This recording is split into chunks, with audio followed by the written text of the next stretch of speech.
Euro 0 E quindi ha dovuto parcheggiare? a casa, venga a piedi. Vogliono così, i vecchi cancellarli, chi sta a casa. Ma lei ha un'auto vecchia? Io ho un'auto vecchia, sì. Autunno 2013. Partiva il piano antismog col blocco alle auto Euro 0, 1 e 2. Documenti, patente, documenti.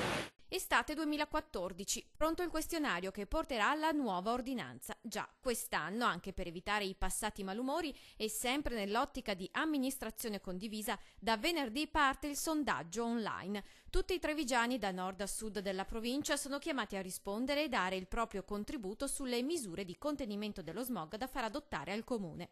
Il questionario raccoglie informazioni sul profilo dell'utente, sull'utilizzo dei mezzi pubblici e poi sulla limitazione della circolazione automobilistica.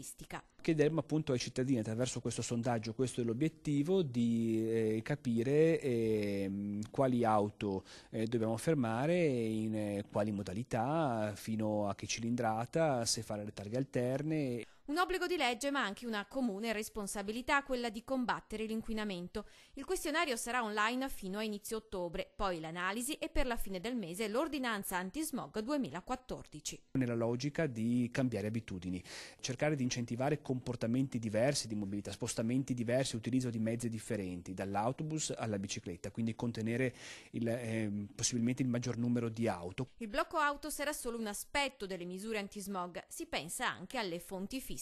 Ricordo che abbiamo stanziato 100.000 euro per chi cambia la caldaia o per chi cambia l'impianto delle auto.